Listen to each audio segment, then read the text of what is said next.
ಮಹಾಗಠಬಂಧನ್ ಸಭೆಯಿಂದ ರಾಜಕೀಯ ಲಾಭ. ನನ್ನ ಪ್ರಶ್ನೆಯಿಂದ ತಪ್ಪಿಸ್ಕೊಳ್ಳೋದು ಸುಲಭ ಅಲ್ಲ.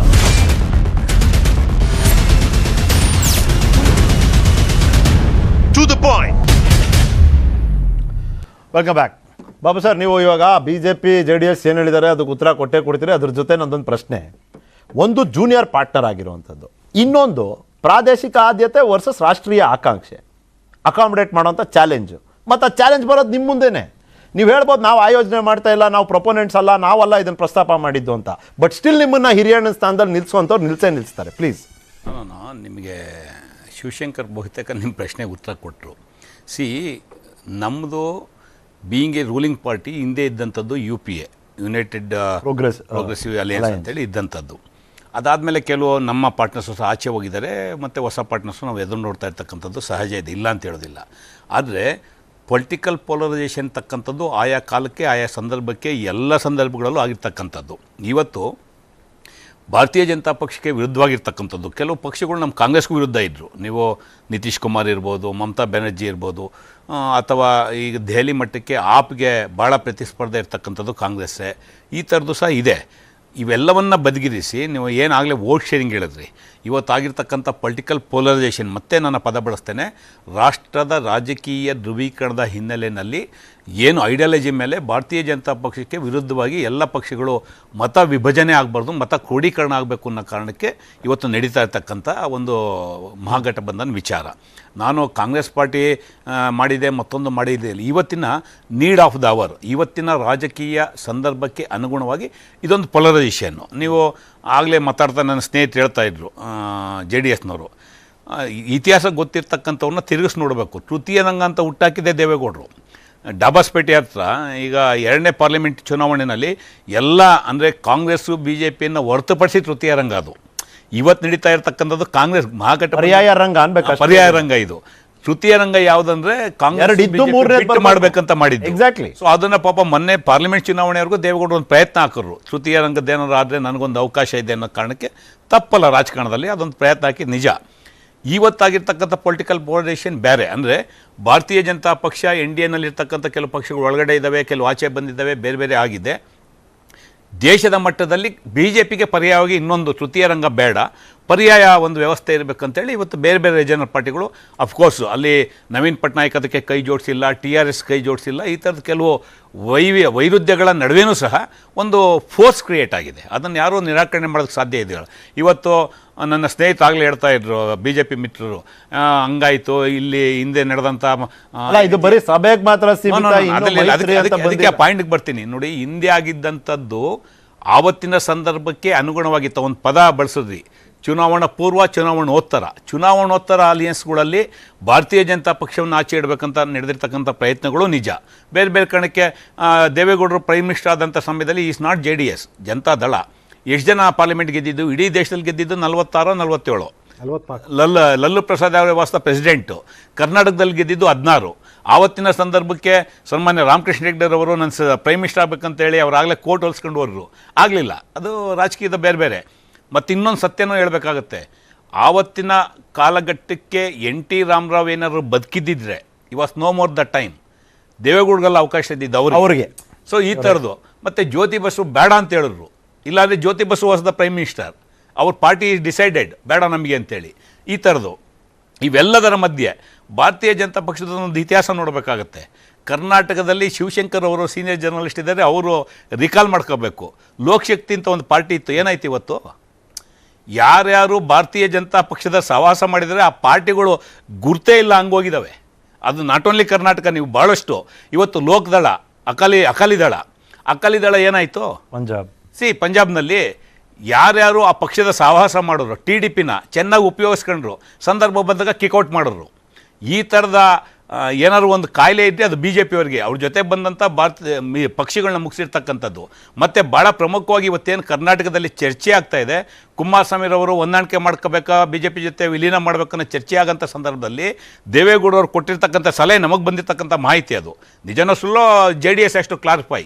ನೀನು ರಾಜಕಾರಣದಲ್ಲಿ ಏನೇ ಮಾಡು, JDS ಐಡೆಂಟಿಟಿ ಇಟ್ಕೊಂಡು ನೀನು ಓಡಾಡಬೇಕು, JDS ಐಡೆಂಟಿಟಿ ಬಿಟ್ಟರೆ ನೀನು ಕಳೆದೋಗ್ತೀಯ ಅಂತ ಅಡ್ವೈಸ್ ಮಾಡಿದ್ದಾರೆ ಅನ್ನೋ ಒಂದು ಮಾತು. ಯಾಕೆಂದರೆ ಯಾವತ್ತು ಒಂದು ನಿಮಿಷ ನಿಮ್ಗೆ ಬಂದಾಗ ಯಾವತ್ತೂ ಸಹ ದೇವೇಗೌಡರು ಐಡಿಯಾಲಜಿ ಜೊತೆ ಕಾಂಪ್ರಮೈಸ್ ಆಗಿಲ್ಲ ಅವರು ಇವತ್ತಿನವರೆಗೂ. ಮುಂದಕ್ಕೆ ನನಗೆ ಗೊತ್ತಿಲ್ಲ ಅವರು ಸಜೆಷನ್ಸ್ ಈ ರೀತಿ ಕೊಟ್ಟರು ಅಂತೇಳಿ. ಮತ್ತು ನನ್ನ ಮಿತ್ರರು ಪದೇ ಪದೇ ಹೇಳ್ತಾ ಇದ್ರು ಪ್ರಾದೇಶಿಕ ಪಕ್ಷ. ದೇವೇಗೌಡರು ಮಾಡಿದಂಥ ಪ್ರಾದೇಶಿಕ ಪಕ್ಷ ಬೋರ್ಡ್ ಮಕ್ಷಾಕಿ ಭಾಳ ದಿವಸ ಆಯಿತು. ಒಂದು ನಿಮಿಷ ದಯಮಾಡಿ ನೋಡಿ, ನೀವು ಮಾತಾಡಿ, ನೀವು ಮಾತಾಡ್ಬೇಕಾ ನೋಡಿ ಈ ತರ ನೋಡಿ, ದಯಮಾಡಿ ನಾವು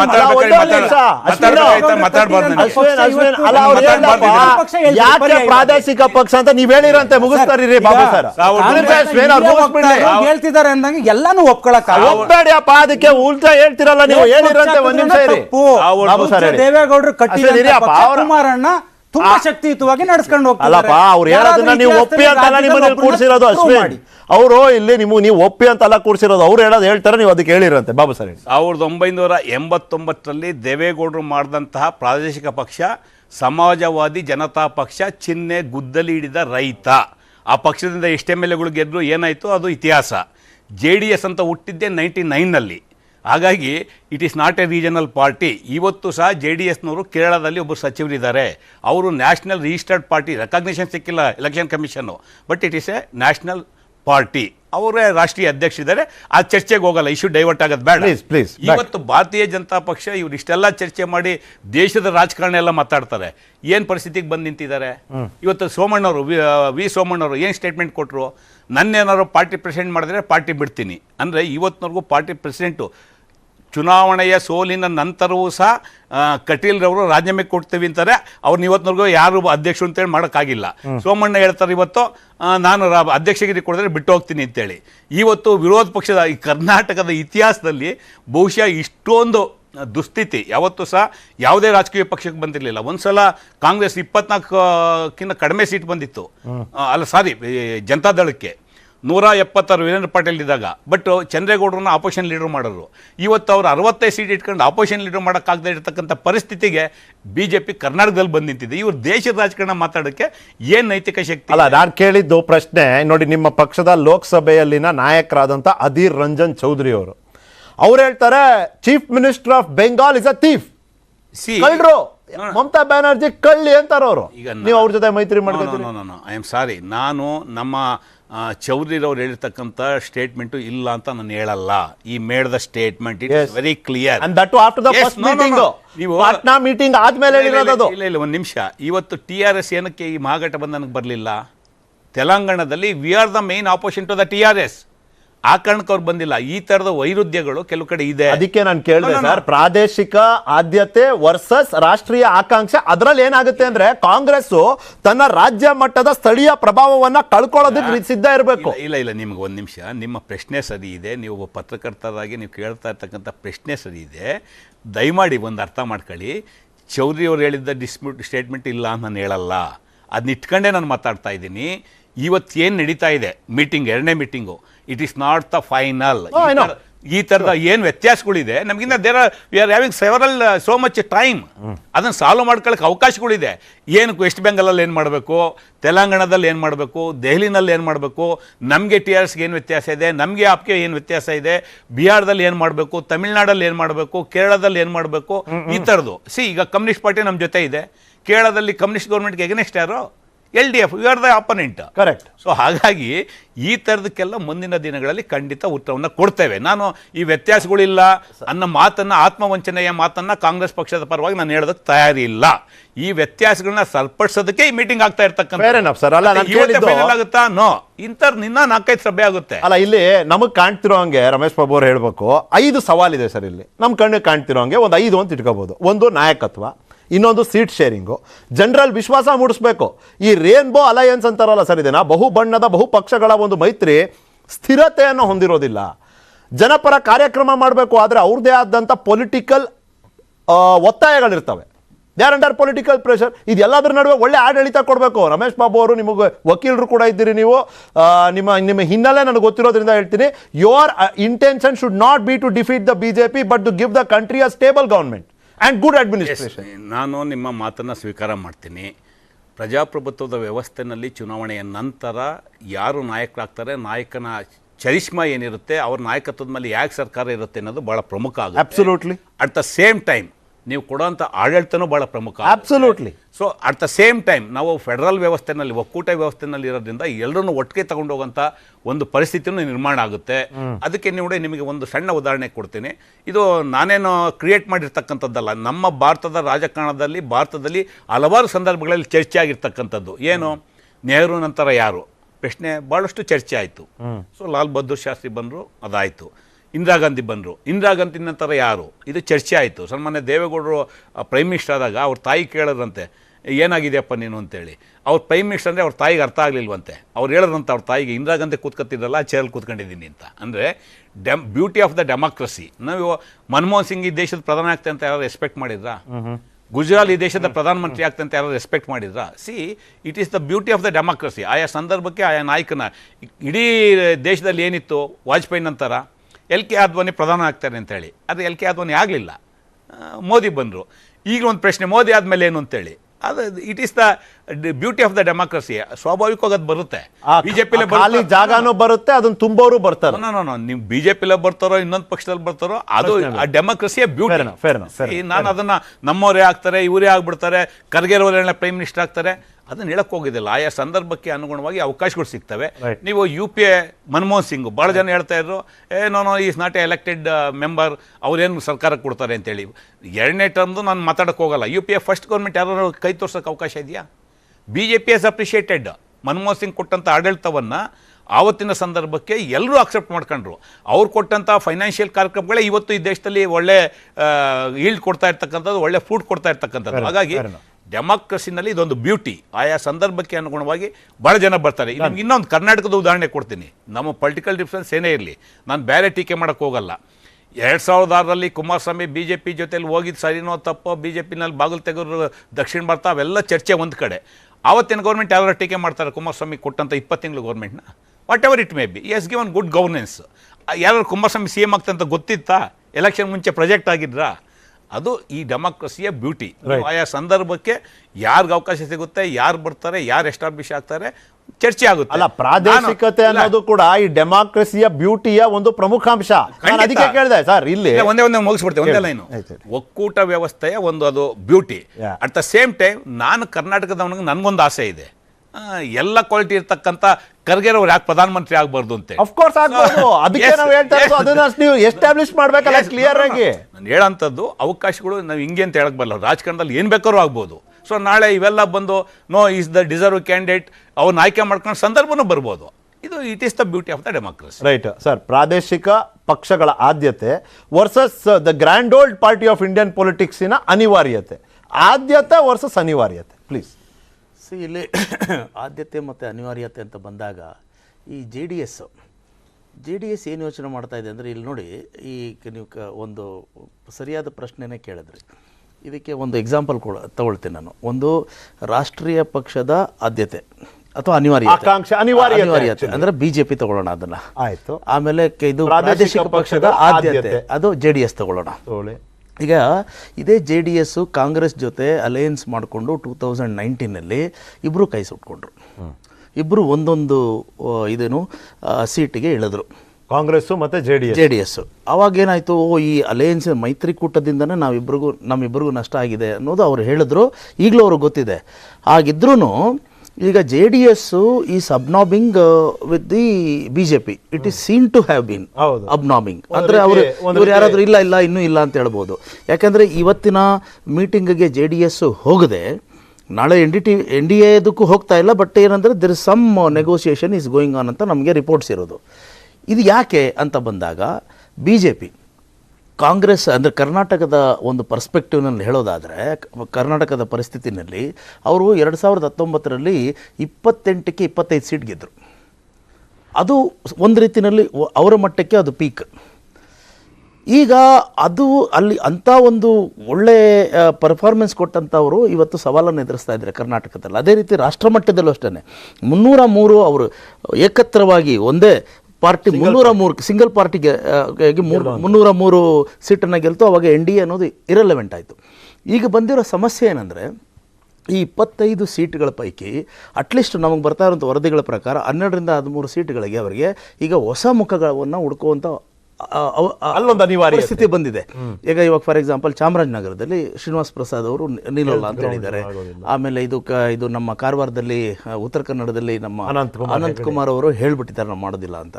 ಆಮೇಲೆ ಹಾವೇರಿನಲ್ಲಿ ಶಿವಕುಮಾರ್ ಉದಯಸಿ ಅವರು ನಾನು ಕಂಟೆಸ್ಟ್ ಮಾಡೋದಿಲ್ಲ ಅಂತ ಹೇಳ್ಬಿಟ್ಟಿದ್ದಾರೆ. ಚಿಕ್ಕಬಳ್ಳಾಪುರದಲ್ಲಿ ನಿಮ್ಗೆ ಇವರನ್ನ ಬಚ್ಚೇಗೌಡರನ್ನ ನಿಲ್ಲಿಸುವಂಥ ಪರಿಸ್ಥಿತಿ ಇಲ್ಲ. ಆಮೇಲೆ ತುಮಕೂರಿನಲ್ಲೂ ಕೂಡ ಬಸವರಾಜ್ ಹೇಳಿದ್ದಾರೆ ಅಂತ. ಅಂದರೆ 2019 ಪರಿಸ್ಥಿತಿಯನ್ನು ಹೋಲಿಸ್ಕೊಂಡು ನೋಡಿದಾಗ ಅದು ಮತ್ತೆ ರಿಪೀಟ್ ಮಾಡೋದಿರಲಿ, ಇವರಿಗೆ ಅದು ಚುನಾವಣೆಗೆ ಹೋಗೋದಕ್ಕೆ ಪ್ರಿಪರೇಷನ್ನೇ ಕಷ್ಟ ಆಗುವಂಥ ಒಂದು ಪರಿಸ್ಥಿತಿ ಬಿ ಜೆ ಪಿಗೆ ಬಂದಿದೆ. ಹಾಗಿರುವಾಗ ಅವ್ರು ಏನು ಯೋಚನೆ ಮಾಡ್ತಾರೆ, ಅಷ್ಟರಲ್ಲಿ ಕಾಂಗ್ರೆಸ್ ಸ್ಟ್ರಾಂಗ್ ಆಗಿ ಎಮರ್ಜ್ ಆಗಿಬಿಟ್ಟಿದೆ ಸ್ಟೇಟ್ ಲೆವೆಲ್, ಆಮೇಲೆ ನ್ಯಾಷನಲಿ ಅಲಯನ್ಸ್ ಮೂಲಕ ತಮ್ಮ ಸ್ಟ್ರೆಂತ್ ಈಗ ಕರ್ನಾಟಕಕ್ಕೆ ತಗೋಣ. ಯಾಕಂದ್ರೆ ನೀವು ಹೇಳಿದ ಹಾಗೆ ಕರ್ನಾಟಕದಲ್ಲಿ ಬಿಜೆಪಿಯನ್ನು ಸೋಲಿಸಿ ತೋರಿಸ್ಬಿಟ್ಟಿದೆ. ಹಾಗಾಗಿ ಅವರು ಇವಾಗ ಬಿಜೆಪಿಗೆ ಎರಡು ಥರದ ಚಾಲೆಂಜ್. ಒಂದು ತಾನು ಗೆಲ್ಲೋದು, ಆಮೇಲೆ ಕಾಂಗ್ರೆಸ್ ಗೆಲ್ಲೋದನ್ನ ತಡೆಯೋದು. ಅದಕ್ಕೆ ಏನು ಮಾಡ್ತಾರೆ ಅವರು, ಒಂದೆರಡು ಫಾರ್ ಎಕ್ಸಾಂಪಲ್ ಯಾವುದು ಹಾಸನ, ಮಂಡ್ಯ, ಬೆಂಗಳೂರು ಗ್ರಾಮಾಂತರ, ಕೋಲಾರದಲ್ಲಿ ಓಕೆ ಅದನ್ನ ಕೋಲಾರ ಆಮೇಲೆ ತಗೊಂಡು ನಮಗಿರೋ ಮಾಹಿತಿ ಸರ್ 5 ಸೀಟು JDS ಕೊಡ್ತಾರೆ. ಅದ್ರ JDS 6ನೇದು ಕೇಳಿದ್ದಾರೆ ರಾಯಚೂರು. ಸರಿ ಇರಲಿ. ಈಗ ಅವ್ರು ಏನು ಯೋಚನೆ ಮಾಡ್ತಾರೆ ಅಂದರೆ, ನಾವು ಮಂಡ್ಯ, ಹಾಸನ, ಬೆಂಗಳೂರು ಗ್ರಾಮಾಂತರ ಹೇಗೂ ಗೆಲ್ಲೋದಿಲ್ಲ, ಅದನ್ನು JDS ಕೊಟ್ಟರೆ ನಾವು ಕಳ್ಕೊಳ್ಳೋದೇನೂ ಇಲ್ಲ. On the other hand we may able to stop Congress ಅನ್ನೋದು ಅವರ, ಅಂದ್ರೆ ನೀವು ಹೇಳಿದ್ರ ಅನಿವಾರ್ಯತೆ, ರಾಷ್ಟ್ರೀಯ ಪಕ್ಷದ ಅನಿವಾರ್ಯತೆ. ಇವರ ಆದ್ಯತೆ ಏನು, ಈಗ ಒಂದೇ ಒಂದು ಸೀಟಲ್ಲಿ ಇರೋದು ಇವರು JDS, ಒಂದು ಮೂರು ಬರಲಿ ಅಥವಾ ಏನಂದ್ರೆ ರಿಸೋರ್ಸ್. ಅದೆಲ್ಲದಕ್ಕಿಂತ ಇಂಪಾರ್ಟೆಂಟು JDSಗೆ ಇರುವಂಥ ಒಂದು ದೊಡ್ಡ ಸವಾಲು ಇವತ್ತು ರಿಸೋರ್ಸಸ್. ಇವತ್ತು ಎರಡು ರಾಷ್ಟ್ರೀಯ ಪಕ್ಷಗಳ ಮಧ್ಯದಲ್ಲಿ ನಲುಗೋಗುವಂಥ ಸಂಭವ ಇದೆ. ಒಂದು ಕಡೆ ದೇವೇಗೌಡರು ಹೇಳಿದ್ದಾರೆ, ಇದು ಯಾಕೆ ಈ ಥರ ನಾವು ಮಾಡ್ತಾ ಇದ್ದೀವಿ ಅಂದರೆ ಇದು ನಮ್ಮ ಅಸ್ತಿತ್ವದ ಪ್ರಶ್ನೆ.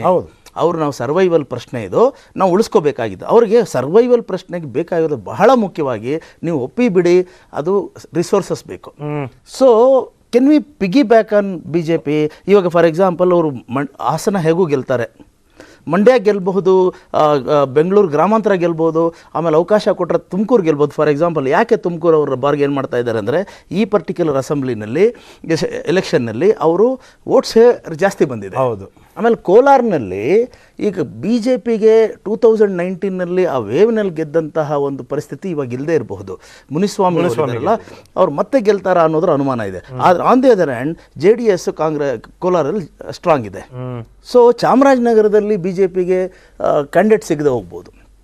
ಸೊ ಹೀಗೆಲ್ಲ ಇದನ್ನು ಕೊಡೋದು ಇರುತ್ತೆ. ಅದರಲ್ಲಿ ಅಂದರೆ ಕ್ಯಾಲ್ಕುಲೇಷನ್ ಏನಂತಂದರೆ, BJP ಕಾಂಗ್ರೆಸ್ನ ಮಾರ್ಚನ್ನು ಸ್ಟಾಪ್ ಮಾಡ್ಬೋದು ಅನ್ನೋದು. ಆದರೆ ಇಲ್ಲಿ ರಿಸ್ಕ್ ಏನಿದೆ ಗೊತ್ತಾ, ಒಂದು ಪೋಲರೈಸೇಷನ್ ಆಗ್ಬಿಟ್ಟು ಇವರಿಬ್ಬರು ಸೇರಿ ಅದು ಕಾಂಗ್ರೆಸ್ಗೆ ಅನುಕೂಲ ಕೂಡ ಆಗಬಹುದು. ಆದರೆ ಒಂದು ರಿಸ್ಕ್ ತಗೋತಾ ಇದೆ, ಕ್ಯಾಲ್ಕುಲೇಟೆಡ್ ರಿಸ್ಕ್. ಬಿಜೆಪಿ ಅದೇ ರೀತಿ ನ್ಯಾಷನಲಿ ಇಷ್ಟು ಜನ ಒಂದಾಗ್ತಿರೋದು BJPಗೂ ಅದು ಅನುಕೂಲ ಆಗ್ಬೋದು, ಎಲ್ಲ ಜನ ಸೇರ್ತಾ ಇದ್ದಾರೆ. ಇನ್ನೊಂದಿದೆ ಅಲ್ಲ, NDA ನಿಮ್ಗೆ ಆಶ್ಚರ್ಯ ಅಥವಾ ಒಂದು ಪ್ರಶ್ನೆ ಬಂದಿರ್ಬೋದು, ಏನು 25-30 ಪಕ್ಷಗಳನ್ನು ಸೇರಿಸ್ಕೊಳ್ತಾ ಇದೆಯಲ್ಲ NDA, ಇವ್ರಿಗೆ 303 ಇದು ಸೀಟನ್ನು ಗೆದ್ದಿರೋರಿಗೆ ಅಗತ್ಯ ಏನಿದೆ ಅಂತ ಬಂದಾಗ ನನಗನ್ಸೋದೇನಂತಂದರೆ, NDAನ ಪುನಶ್ಚೇತನಗೊಳಿಸಿ ಈಗ BJPಗೆ ಅನಿಸಿರ್ಬೋದು, ಮತ್ತೆ ನಾವು ಅಷ್ಟು ಸೀಟ್ ಗೆಲ್ಲಕ್ಕಾಗಲ್ಲ, ಮೈತ್ರಿಕೂಟವನ್ನೇ ಮತ್ತೆ ಹೋಗೋಣ ಅಂತ ಒಂದು ಅನಿಸಿರ್ಬೋದು. ಇನ್ನೊಂದು ನನಗೆ ಬಹಳ ಇಂಪಾರ್ಟೆಂಟ್ ಅನ್ಸೋದೇನಂತಂದರೆ, ಈ ಮಹಾಗಠಬಂಧನದ ಪ್ರಯತ್ನ ನಡೀತಾ ಇದೆಯಲ್ಲ ಅದನ್ನು ತಡೆಯೋಣ. ಒಂದು ಹೇಗೆ ಅಂತಂದರೆ, ಈಗ ನೋಡಿ ನಾವು ಕರ್ಕೊಂಡಿಲ್ಲ ಅಂದರೆ ಅವ್ರು ಕರ್ಕೋತಾರೆ. ಅಲ್ಲಲ್ಲ, NDA ನಾವು ಪುನಶ್ಚೇತನಗೊಳಿಸ್ತಾ ಇದ್ದೀವಿ ಅಂತ ಒಂದು ಮೆಸೇಜ್ ಕಳಿಸಿದ್ರೆ, ಈ ಮಹಾಗಠಬಂಧನಕ್ಕೆ ಹೋಗುವಂತಹ ಪಾರ್ಟಿಗಳಿಗೆ ಎರಡು ಮೈಂಡ್ಸನ್ನು ಕೊಡೋಂಗಾಗತ್ತೆ.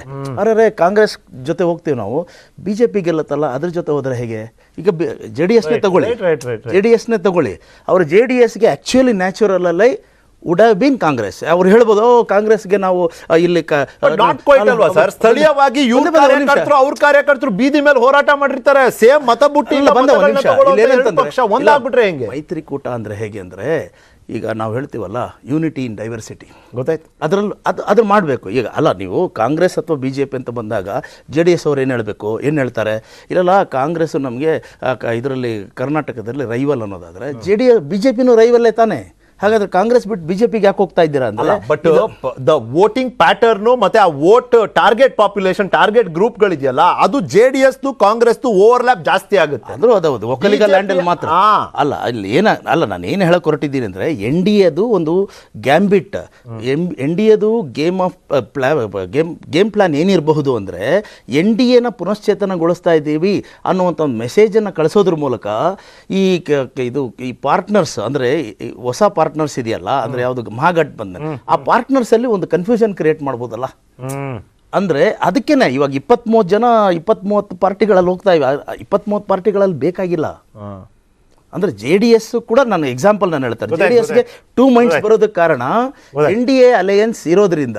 ಇಲ್ಲದೆ ಹೋಗಿದ್ರೆ ಅಲ್ಲ ಸರ್, ಪ್ರಶ್ನೆ ಬರೋದು ಕ್ಷಮಿಸ್ಬೇಕು, ಇನ್ನು ಇಬ್ಬರು ಅತಿಥಿಗಳಿಗೆ ನನ್ನ ಹತ್ರ ಸಮಯನೇ ಇಲ್ಲ, ಹಾಗಾಗಿ ನಾನು ನಿಮ್ಮ ಹತ್ರ ಬರ್ಲಿಕ್ಕಾಗೋದಿಲ್ಲ. ಪ್ರಶ್ನೆ ಇರೋದು ಇವತ್ತು ಶಿವಶಂಕರ್ ಅವ್ರು ಮಾತನಾಡ್ಬೇಕಾದ್ರೆ ಹೇಳಿದ್ರು BJPಗೆ ಆತಂಕ ಇರ್ಬೋದಾ, NDAನು ಕರ್ಕೊಳ್ತಾ ಇದೆಯಲ್ಲ ಪಕ್ಷಗಳನ್ನ, ಯಾಕೆ? ಸಿಂಪಲ್ ಕ್ಯಾಲ್ಕುಲೇಷನ್ ಈ ರೀತಿ ಇರ್ಬೋದಾ. 303 ಇರೋದು BJP, ಪ್ರತಿ ರಾಜ್ಯಕ್ಕೆ ಇಡೀ ದೇಶದಲ್ಲಿರೋದು 30 ರಾಜ್ಯ, ಪ್ರತಿ ರಾಜ್ಯದಲ್ಲಿ ಒಂದು ಸರಾಸರಿ ಮೂಲಕ 2 ಸೀಟ್ BJP ಕಳ್ಕೊಳ್ಳುತ್ತೆ ಅಂತ ಇಟ್ಕೊಳ್ಳೋಣ. 2 ಸೀಟ್, ಅಲ್ಲಿಗೆ 60 ಸೀಟ್ ಕಳ್ಕೊಂಡ್ರು. 303 - 60 243ಗೆ ಬಂದ್ಬಿಟ್ರು. 243ಗೆ ಬಂದಾಗ ಮೈತ್ರಿಯ ಅನಿವಾರ್ಯತೆ ಇದೆ. ನಾನು ಭಾಳ ಕನ್ಸರ್ವೇಟಿವ್, ಭಾಳ ಸಾಂಪ್ರದಾಯಿಕವಾಗಿ ಒಂದು ಕ್ಯಾಲ್ಕುಲೇಷನ್ ಮಾಡಿ ಹೇಳ್ತಿರೋವಂಥದ್ದು. ಪ್ರತಿ ರಾಜ್ಯದಲ್ಲಿ 2 ಸೀಟ್ ಕಳ್ಕೊಂಡ್ರು BJP, ಅವರು ಸಿಂಪಲ್ ಮೆಜಾರಿಟಿ ಮಾರ್ಕಿನ ಬಹಳ ಕೆಳಗೆ ಬಂದುಬಿಟ್ಟಿರ್ತಾರೆ. ಅವಾಗ ಮೈತ್ರಿಯ ಅನಿವಾರ್ಯತೆ ಇರುತ್ತೆ. ಇವಾಗ other side of the story, 2 seat ಕಳ್ಕೊಂಡ್ರೆ ಎಲ್ಲೂ ಗೆಲ್ಲೋದೇ ಅಲ್ವಾ? ಎಷ್ಟು ಗೆಲ್ತಾರೆ ಅಂತ ನಾವು ಕಾದು ನೋಡಬೇಕಿದೆ. ನಿಮ್ಮ ಸಹಕಾರಕ್ಕಾಗಿ ಧನ್ಯವಾದ ಅಶೋಕ್ ಗೌಡ್ರೆ. ಒಂದೇ ಒಂದು ಪಾಯಿಂಟ್ ಹೇಳಬೇಕಿತ್ತು, ಏನಂದ್ರೆ 30 seconds ಅಶೋಕ್ ಗೌಡ್ರೆ, ನಿಮ್ಗೆ ತೊಂದರೆ ಇಲ್ಲ. ಏನಂತಂದ್ರೆ ಕಾಂಗ್ರೆಸ್ನವರೇ ಒಪ್ಕೊಳ್ತಿದ್ದಾರೆ, ನಮ್ಮ ಅಧಿರಂಜನ್ ಚೌಧರಿ ಅವರೇ ಹೇಳ್ತಿದ್ದಾರೆ ಇವ್ರು ಕಳ್ಳಿ ಅಂತ ಹೇಳ್ಬಿಟ್ಟು TMCಗೆ. ಅಂದ್ರೆ ಅರ್ಥ ಮಾಡ್ಕೊಳ್ಳಿ, ಇದು ಯಾವ ಮುಳುಗೋ ಅಡುಗಿದು ಕಾಂಗ್ರೆಸ್ ಅನ್ನತಕ್ಕಂಥ ಒಂದು ಮಹಾಗಠಬಂಧನ್ ಅಂತಕ್ಕಂಥದ್ದು ಮುಳುಗು ಹೋಗುತ್ತೆ. ಅದರಿಂದಾಗಿ ಯಾರ ಜೊತೆಲಿ ಹೋಗ್ತಾರೋ ಎಲ್ಲ ಮುಳುಗ್ತಾರೆ ಅಂತಾನೆ ಅರ್ಥ. ಅಶೋಕ್ ಗೌಡ್ರೆ, ಯಾರು ಮುಳುಗ್ತಾರೋ ಯಾರು ತೇಲ್ತಾರೋ ಪ್ರಶ್ನೆ ಬೇರೆ, ಹಡಗು ಯಾರು ಹತ್ತಿದ್ದಾರೆ, ಹಡಗನ್ ಯಾರು ಚಲಾಯಿಸ್ತಿದ್ದಾರೆ ಅನ್ನೋದು ಪ್ರಶ್ನೆ. ಥ್ಯಾಂಕ್ ಯು ಶಿವಶಂಕರ್ ಅವರೇ, ಥ್ಯಾಂಕ್ ಯು ರಮೇಶ್ ಬಾಬು ಅವರೇ, thank you Ashwin, thank you Ashok ಗೌಡ್ರೆ. ಇದಾಗಿತ್ತು ಇವತ್ತಿನ ಚರ್ಚೆಯ ವಿಷಯ. ಟು ದ ಪಾಯಿಂಟ್ ನೋಡ್ತೀರಿ News 18. ಜಾಲ ನಮ್ಮದು, ಬಲ ನಿಮ್ಮದು. ನನ್ನ ಪ್ರಶ್ನೆಯಿಂದ ತಪ್ಪಿಸ್ಕೊಳ್ಳೋದು ಸುಲಭ ಅಲ್ಲ.